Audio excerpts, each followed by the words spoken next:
Thank you, Minister. Thank you very much, Mr Acting Deputy President.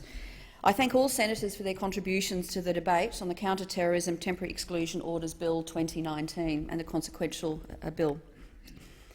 Senator Patrick just called this an extraordinary bill, and I agree with him, and it is extraordinary for very good reasons. This hasn't been a rushed bill, it is balanced, and it is required now.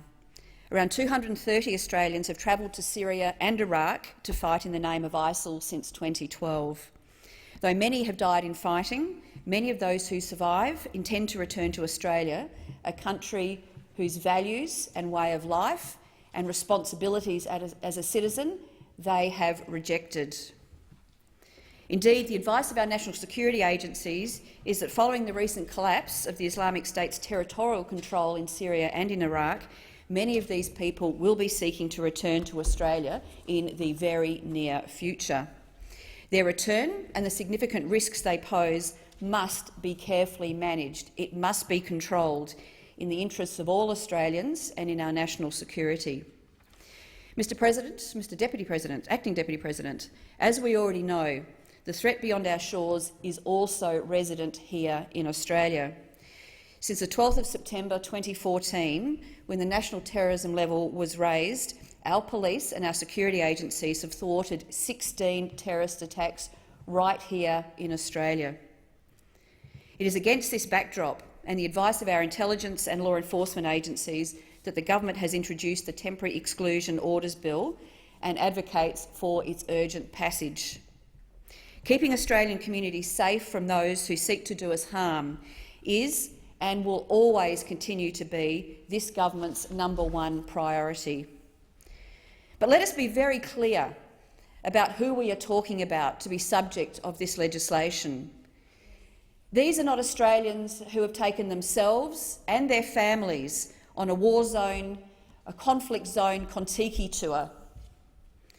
These are Australian citizens who have enjoyed the rights and also the responsibilities accorded of Australian citizenship. The right to live in a free and open society, free from fear. These people have now come to the attention to counter-terrorism interest.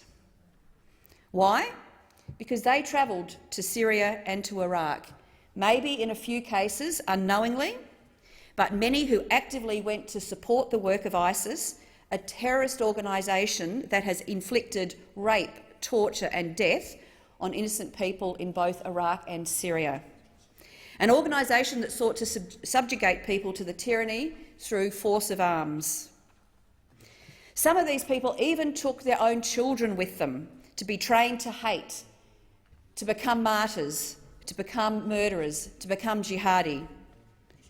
And they raised their children under the ideology of terrorism and hate, the so-called cubs of the caliphate.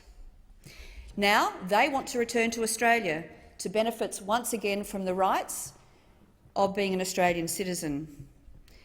And I'd ask all in this place, are you comfortable with having these Australians returning to Australia uncontrolled and unsupervised to make sure that, with as much as we can, that they are safe to live next door to you, to live next door to your constituents, for these children to go to school with your children? Our view is that we must have formal controls in place to manage their return and allow Australian authorities the time they need to gather any outstanding evidence and to finalise any prosecution that may be required.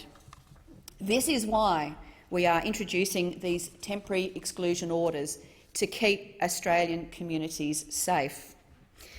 Now, there's been many claims made by those opposite in this debate, which undoubtedly will be raised again when we go into committee. So I'll leave rebuttal of those issues to that point. But I would make these 2 points.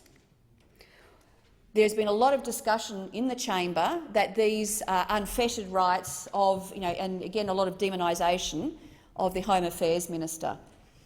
Any cursory read of this bill would demonstrate that what they have said is patently untrue. All decisions to make a TEO by the Home Affairs Minister are subject to administrative review and appeal, or administrative review, before it can be put in force, and also subject to judicial review as well. So that first claim by those officers is patently untrue and fear-mongering. The second issue that we've debated at some length today and discussed is about the release of the Solicitor General's advice. I'd say two things in relation to that. Firstly, that, as has been pointed out, is this government will never ever release information that would be patently of use to terrorists and their own lawyers. That is simply nothing we would ever support. Secondly, we did seek that advice at the recommendation of the Australian Law Council and the Human Rights Council, which I understand they are happy with the fact that we did that. They asked it and we did that.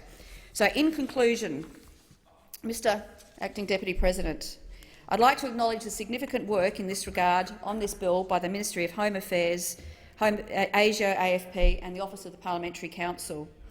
And I also thank my colleagues for their debate and consideration. So it's for these reasons that I commend these two bills